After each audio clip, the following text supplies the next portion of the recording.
your quota of rounds, you're already liberated. Therefore, you don't need to follow the regulative principles so strictly.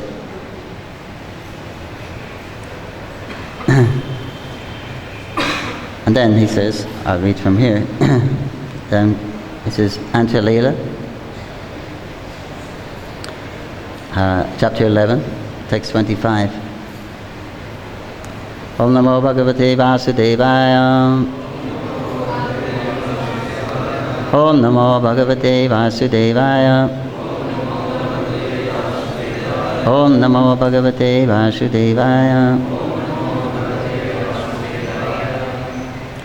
Lokanishatirti etuma avatara namra mahima loka karila prachara.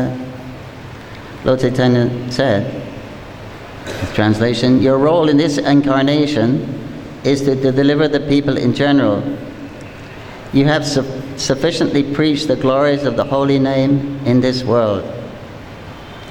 Prabhu by Srila Prabhupada. Haridas Thakur is known as Namacharya because it is he who preached the glories of chanting Harinam, the holy name of God. By using the words Tumara Avatara, your incarnation, Sri Chaitanya Mahaprabhu confirms that Haridas Thakur is the incarnation of Lord Brahma. Srila Bhaktisiddhanta Saraswati Thakur says that advanced devotees help the Supreme Personality of Godhead in his mission, and that such devotees or personal associates incarnate by the will of the Supreme Lord. The Supreme Lord incarnates by his own will, and by his will, competent devotees also incarnate to help him in his mission.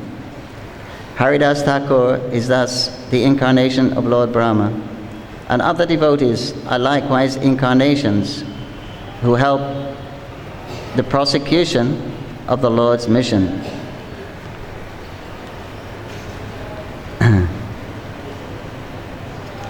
So then Lord Chaitanya said, now, because you're already a liberated soul, you don't have to follow the sadhana so strictly. You can reduce your number of rounds of chanting Hare Krishna.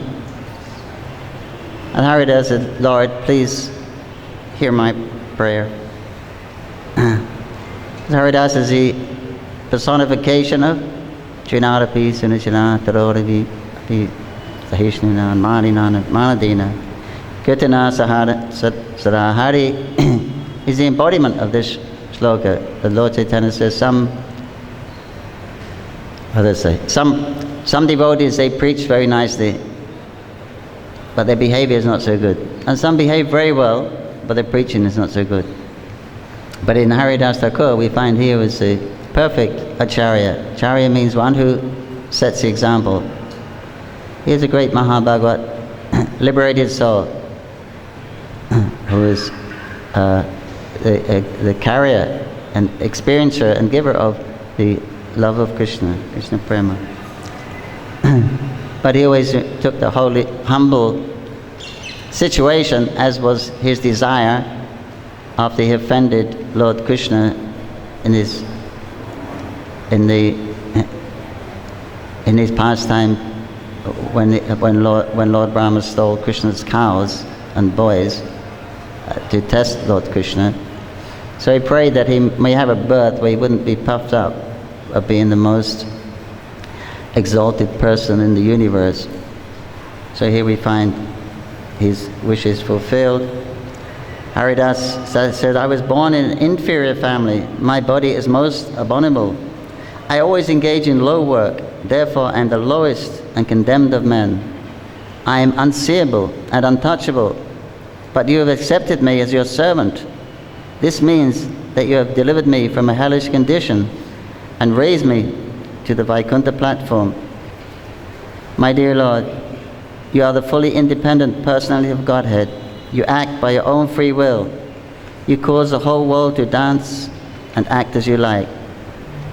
My dear Lord, by your mercy, you have made me dance in many ways. For example, I was offered the Shraddha plate, which should have been offered to first-class brahmanas. I ate from it, even though I was born in a family of meat eaters. Haridas Thakur apparently was born in a family of meat eaters, Yavanas. And therefore he wasn't accepted so well according to with the smarter Brahmanas. Only the devotees could understand his actual position as a Mahabhagavat. But the smarter Brahmanas are very concerned. So Advaita Acharya had a very loving relationship with Haridas Thakur.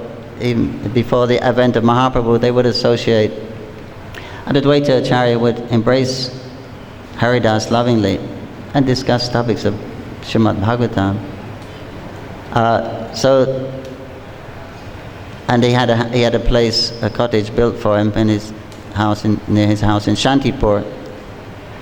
And Haridas was concerned about the reputation of Advaita Acharya, because Advaita Acharya was considered the most senior Vaishnava there in Shantipur. Shantipur was a very aristocratic, many aristocratic families and Brahmanas lived in Shantipur at that time. It was a very high class community there. And some were a little concerned about Advaita Acharya dealing with this Muslim, because then, according to Smarta, then he would be ostracized from his society. And at the occasion of offering the Shraddha plate, the plate, which is a custom, you offer the plate of Vishnu Prasad to the forefathers, to keep them in Pitriloka. And then one invites Brahmins and feeds them. One shouldn't invite too many in this ceremony, because sometimes they get a little upset, because the most advanced Brahmana, he should get the plate first. So therefore it's advised, don't invite too many Brahmanas, otherwise there may be some controversy who should get the plate first. Advaita Acharya gave the plate to Haridas Thakur first. So this completely blew some of the Brahmanas away.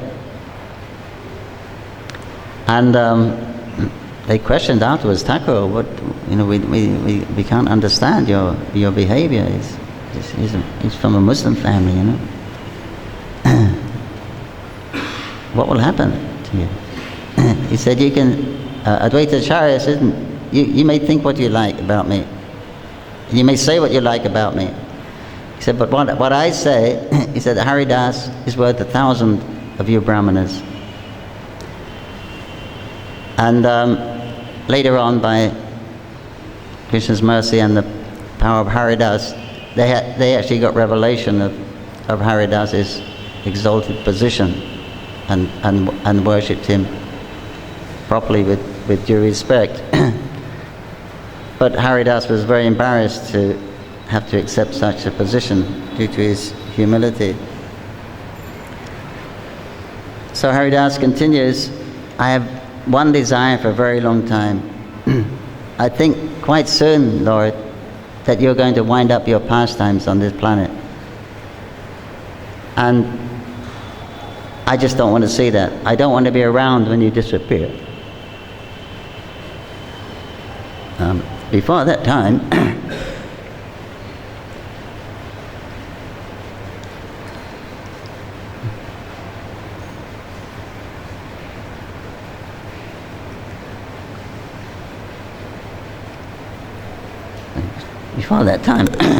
kind of, excuse me.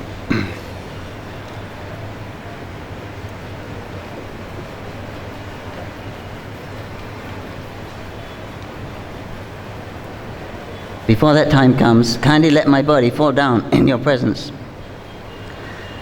I wish to catch your lotus-like feet in my heart and see your moonlight face. With my tongue I shall chant your holy name, Sri Krishna Chaitanya, Sri Krishna Chaitanya. That is my desire. Please let me give up my body in this way. And please, by your mercy, fulfill this desire of mine. Sri Chaitanya Mahaprabhu said, my dear Haridas, Krishna is so kind, he's so merciful, that he must execute whatever you want. But whatever happiness is mine, is due to your association. It is not fitting for you to go away and leave me behind.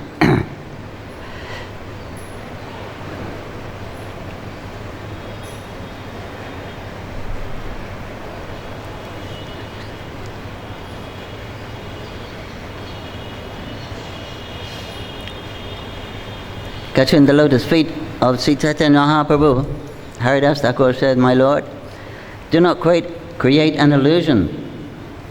Although I am fallen, you must show me mercy."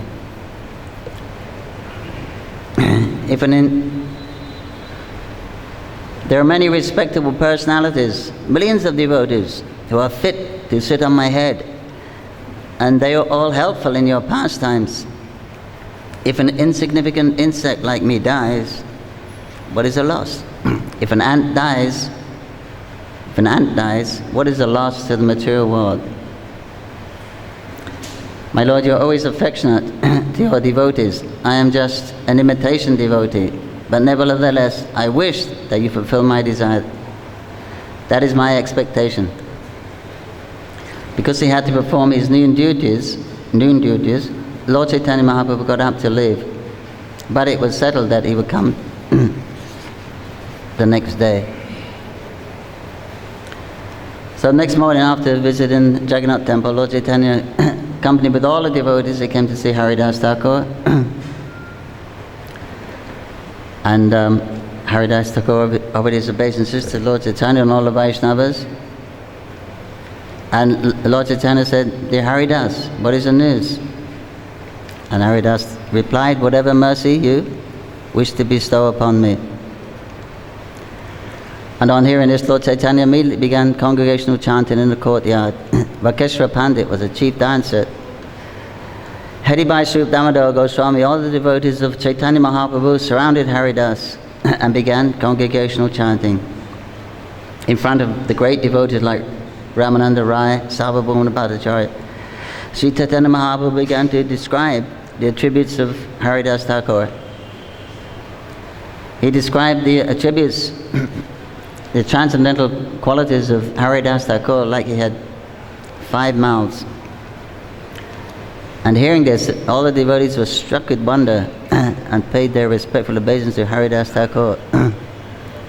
Then Lord Chaitanya made Haridas Thakur, he made Lord Chaitanya Mahaprabhu sit in front of him, and he fixed his eyes on him like 2 bumblebees on the face of the Lord.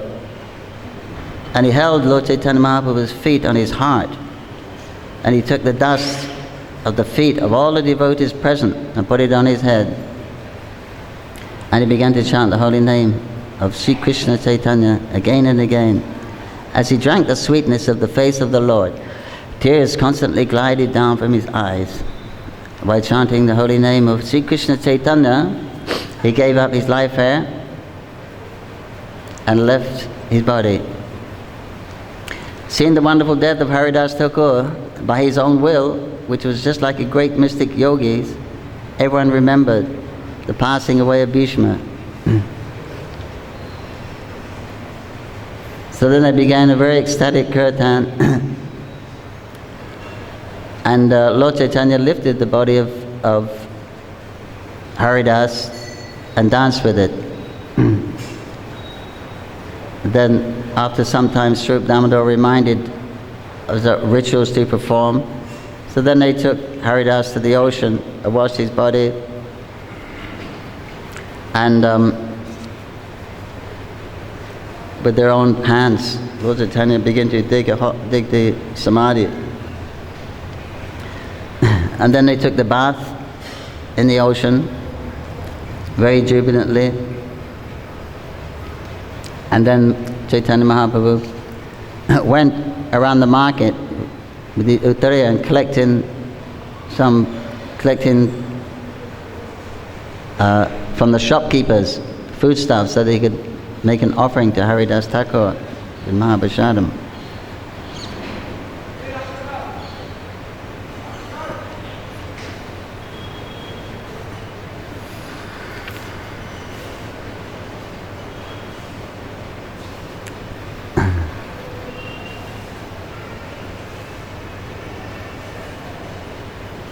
So then they had a big feast, fed everyone, big kirtan, and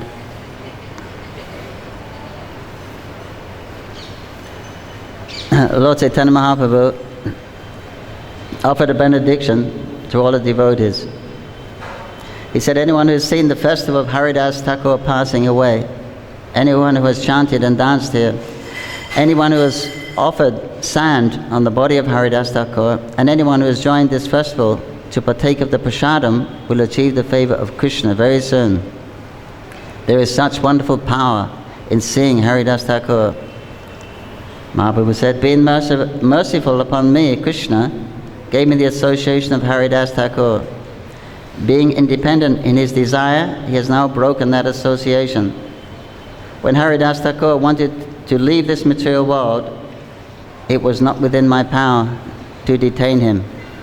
Simply by his will, Haridas Thakur could give up his life and go away, exactly like Bhishma, who previously died simply by his own desire. This we have heard from Shastra. Haridas Thakur was a crown jewel on the head of this world. Without him, this world is now bereft of its valuable jewel. Sri Chaitanya Mahaprabhu then told everyone, say all glories to Haridas Thakur and chant the holy name of Hari. And saying this, he began to personally dance, and everyone began to chant, Jaya Haridas, Jaya Haridas, Jai Haridas, who revealed the importance of chanting the holy name of the Lord.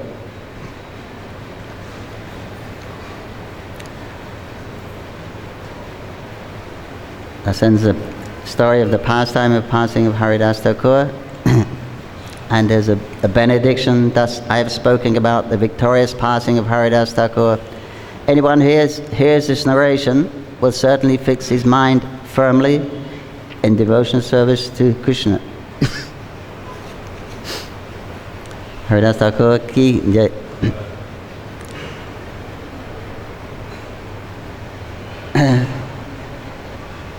So as the Chaitanya Mahaprabhu gave the name Nam Acharya, he awarded the title of Acharya, Nam Acharya to Srila Haridas Thakur, because he was constantly engaged in chanting the name of Krishna with great love and full realization.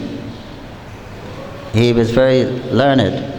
He knew the purport of all the scriptures, and he would preach this to people. Just by seeing his divine presence, that how he would always, the name of Krishna would be on his tongue, and sometimes he would be make roaring sounds. Sometimes he would laugh. Sometimes he would faint. And sometimes he would tell why he was doing these things. Just by seeing Haridas Thakur, people would immediately experience symptoms of great ecstasy, love of Krishna.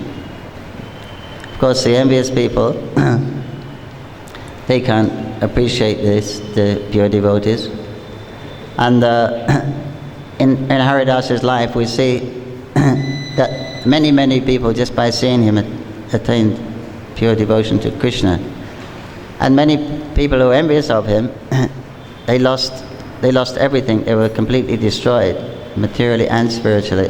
There's quite a number of instances in his life to reveal this. Once Haridas was passing, there was a snake charmer, and he was doing his dance, and he was chanting the names of glories of the Lord. And when Haridas Thakur passed and heard that, as he was actually a pure devotee of the Lord, when Haridas heard that pure chanting, he became ecstatic, and Haridas began to dance and chant in great spiritual ecstasy. Jai Sri Nitai Gaur, Krishna Balaram Radhisham ki jai.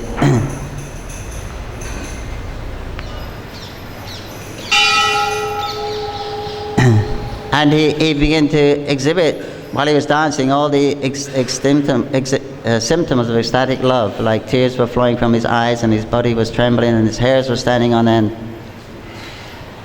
And everyone who was witnessing, they also felt great ecstasy. And the snake charmer was also stunned in ecstasy. He stopped chanting and everyone was just fixed on Haridas Thakur. When Haridas came to his external consciousness humbly, he bowed his head and crept away. There was another Brahmana there who was watching this, and he thought, this low-class person made such an impression on these people. They're taking the dust where he's been laying. And then he also began in pretense that he was also began to chant and feign ecstasy. But obviously you cannot fool the devotees. Krishna consciousness is an experience. It's something you'll experience. So when Haridas was chanting, then everyone was feeling ecstasy. But this person imitating, then there was no such symptoms. So the snake charmer became very angry. He picked up a stick and he started to beat this Brahmana and chased him away. He was howling. Then the devotees, the public who were there were confused, and they asked, how come when Haridas was chanting and showing symptoms of ecstasy, you're glorifying him, but this person doing the same thing and you beat him with a stick. So he told them, this person, he's an imitation. We didn't feel any ecstasy when this person there. He's just imitating for some cheap adoration.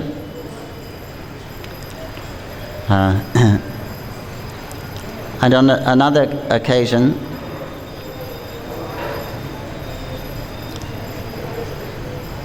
there was one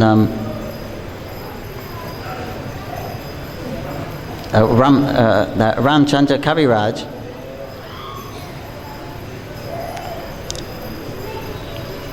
Ramchandra Khan.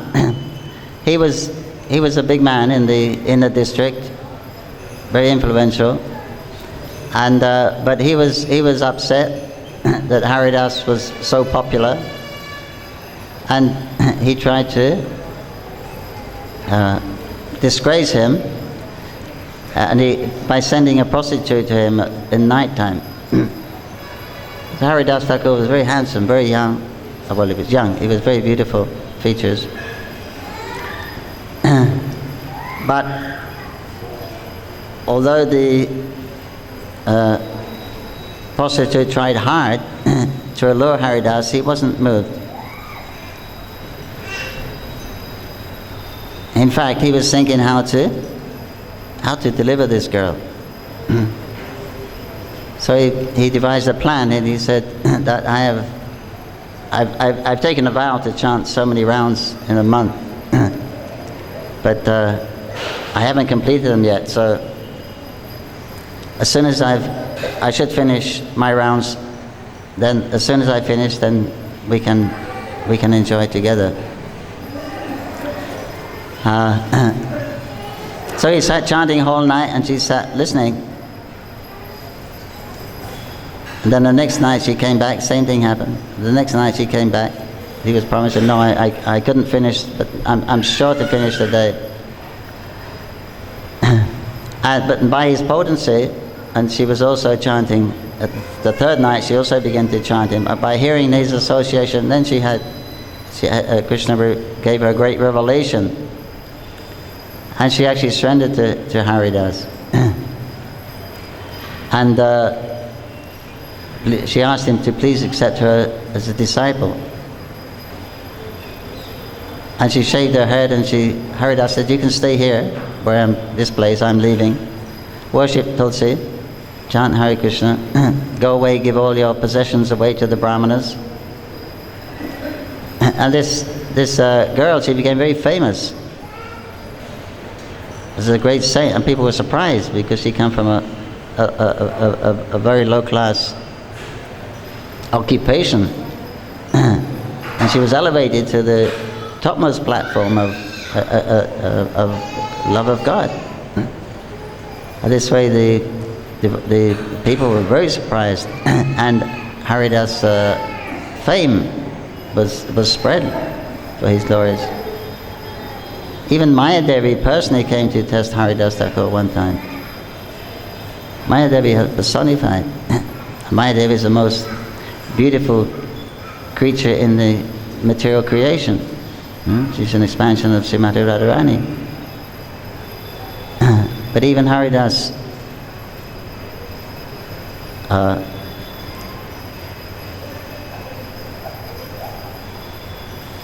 was unflinching in his devotion and service to Krishna. That he wasn't moved. He wasn't influenced by Maya Devi. Even Maya Devi was surprised. I managed to influence Lord Brahma and other great sages, but you I couldn't influence at all. Everyone in the material world is under the influenced by Maya Devi, and as Krishna says in Bhagavad Gita, only by experiencing a higher taste you can actually give up the lower taste, because our nature is Satchidananda. That's our eternal original nature, but we're not experiencing that full nature. And especially the Ananda, we're anxious to experience it. So in the subconscious, we're always looking for pleasure, but because of identifying with the body, then we've had experience of experiencing pleasure through the senses of this body. So this is Maya, this is illusion. Of course, the experience is real. There is pleasure there. When the senses are gratified, there is some pleasure there. But it's very, very insignificant, and it's not enduring. It doesn't last very long. But until you know something better, then that's the best. So then it's attractive. So therefore, we're all attractive because everyone's looking for pleasure. Because we're feeling a lacking in our lives. Because we're supposed to be Ananda. That's our nature. But we're trying to find this pleasure through the material senses. And that is called Maya. Because the pleasure is there, but it's insignificant compared with spiritual Ananda. But if we haven't tasted spiritual Ananda, then the material pleasure is not insignificant. It stays very attractive, as that's our experience. It's very difficult to give up the desire for pleasure, because that's the purpose of existence is pleasure. Purpose of creation is pleasure. At least Krishna's purpose. That's why he creates. Krishna expands himself into many variety for more pleasure. But when we're divorced from our relationship with Krishna, then we take that role. We want to experience the pleasure, but because we've forgotten Krishna and we've forgotten that pleasure with Krishna, then we take in whatever's available in the material world. This way we become conditioned by it. Well, how will you give it up? How can you give up that desire for pleasure? Because that's what we want. Everyone is seeking pleasure and peace. Isn't that why we're all here today? Isn't that why we're coming to the temple? We're chanting Hare Krishna. Because we want to improve our condition. We want to improve our situation we want to be more satisfied, and we want to be happy. These are the two primary reasons for existence, why everyone exists. Every endeavor is for one of these two purposes. Because that's our nature, Sat, eternal, and Ananda. But we're not experiencing that in the material world. So therefore, they're the primary things the primary principles that keeps this material world moving, our endeavor to fulfill those desires. So how can you say no when there's an opportunity of satisfaction or pleasure? It's very difficult. But when one has a higher taste, then one can easily give up the lower taste. Artificially, you can't do that. That's why the jnanis and the yogis, they nearly always fail. Because it's just hard work for them, just trying to become renounced. You cannot be without desire. You cannot stop desire, and it's illusion. Life means desire. So it has to be life. There has to be desire. So we cannot stop desire. So the jnanis, the yogis, very difficult time. But for the devotees, the desire, we change the quality of desire. You cannot stop it, but you can change the quality. So we desire to serve Krishna for his pleasure. And that desire for the devotee becomes the greatest source of pleasure for the devotee. This is a mystery of bhakti. The same desire for material world becomes, first of all, if we're karmis, that means we want to enjoy the material world in a religious way, then it's very binding. We stay in the material world. It's very, very slow, the spiritual progress. But for the jnanis and the yogis who want to give it up, to give up these desires, it's very difficult for them, very troublesome. And the slightest agitation, they will fall down. So one experiences a higher taste, only then one can be indifferent to Maya. So this is advanced stages. This comes after the stage of Nishta. It's very advanced stage. But Haridas Thakur was far beyond. He was actually relishing the love of Krishna. Of course, later on that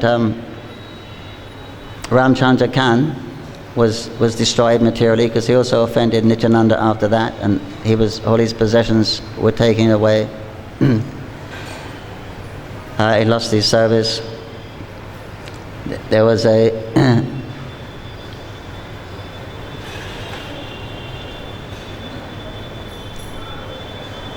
another time when Haridas was beaten, which is evidence of his humility and tolerance and dependence on Krishna.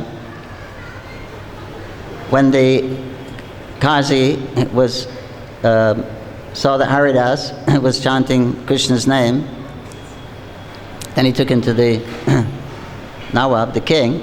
This person he's born in a good family, Muslim, but he's accepted his low-class habits of the Hindus. He should be punished. And so Haridas was arrested.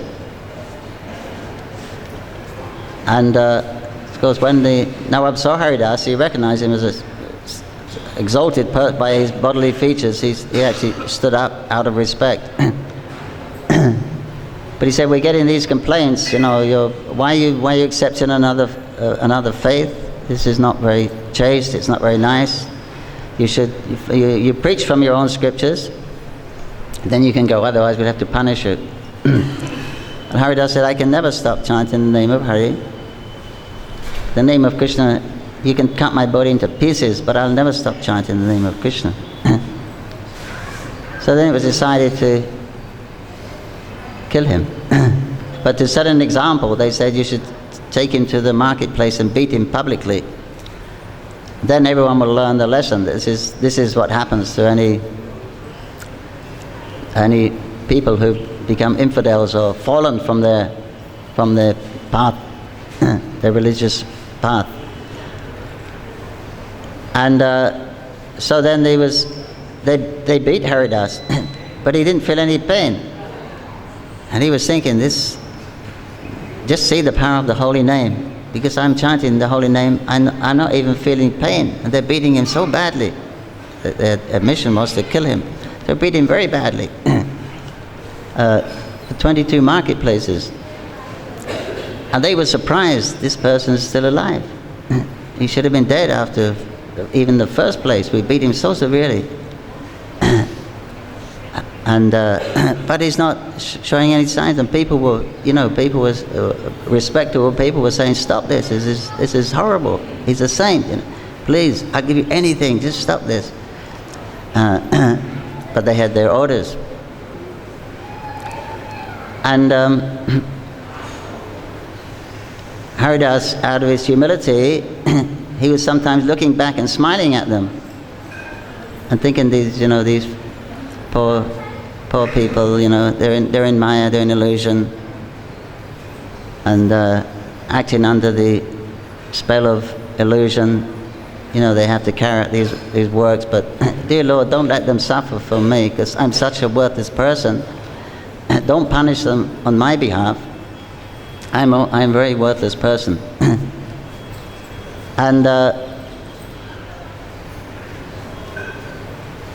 he was by the mercy of Krishna's name, I'm not feeling pain. And that was revealed, Lord Chaitanya revealed that when Mahaprabhu had his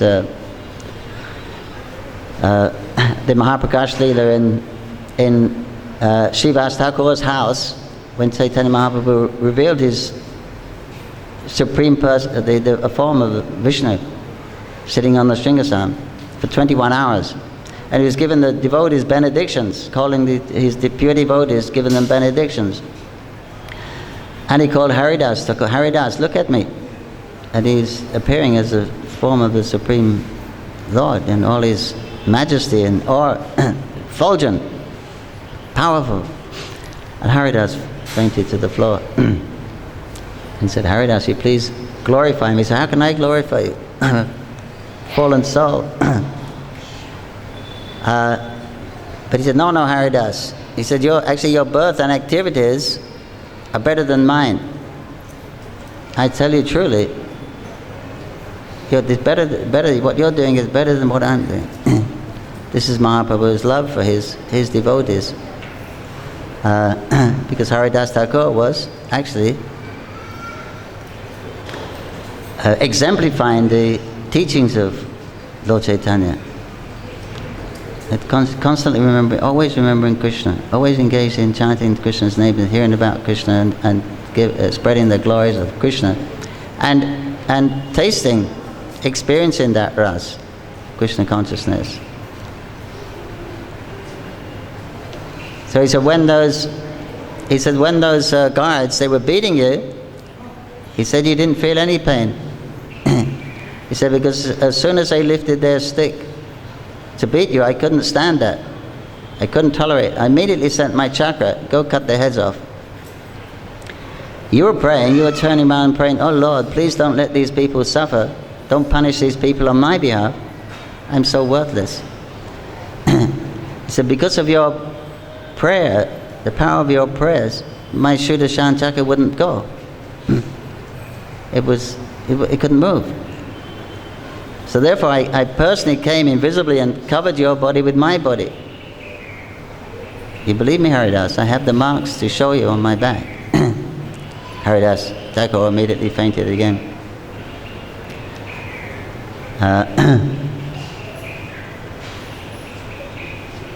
So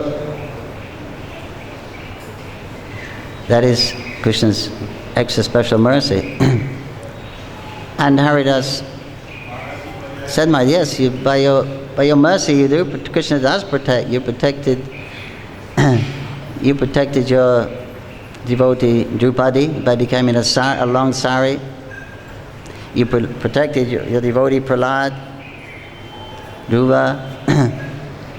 You protected the Pandavas from the curse of Devasha.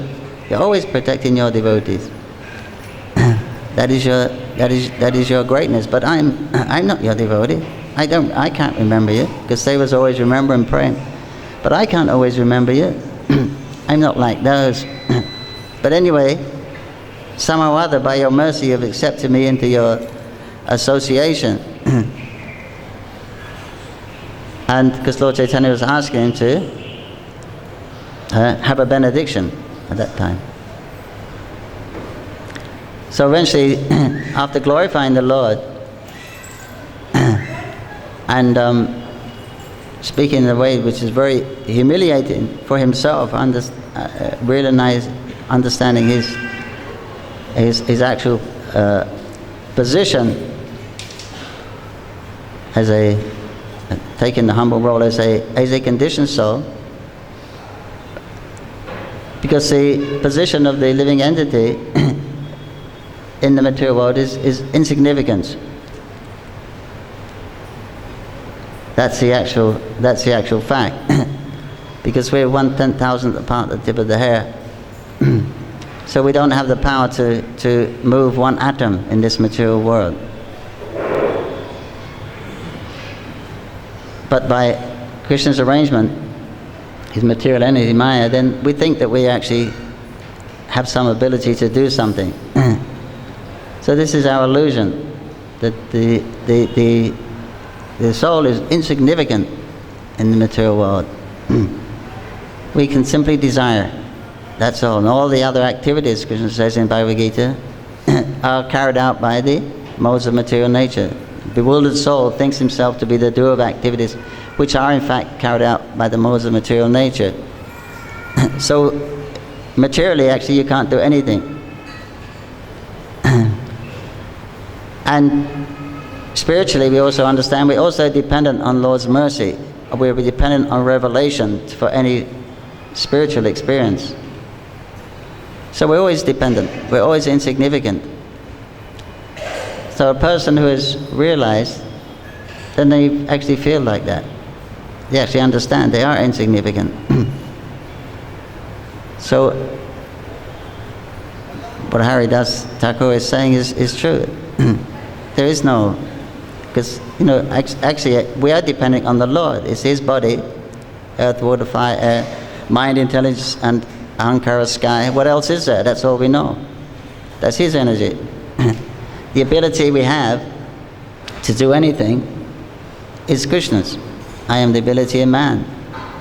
The mind, the intelligence is coming from me. Remembrance is coming from me. Forgetfulness is coming from me. So there's nothing actually but Krishna and Krishna's energy and Krishna's desire which is going on. And we have a little independence. We have a desire. That's all we have. That's all. So that's when one understands that, when one actually feels insignificant. Because we're proud of what we do or who we are or what we've done, but actually we haven't done any of that. We've just desired, and the rest is just karma, which is unfolding.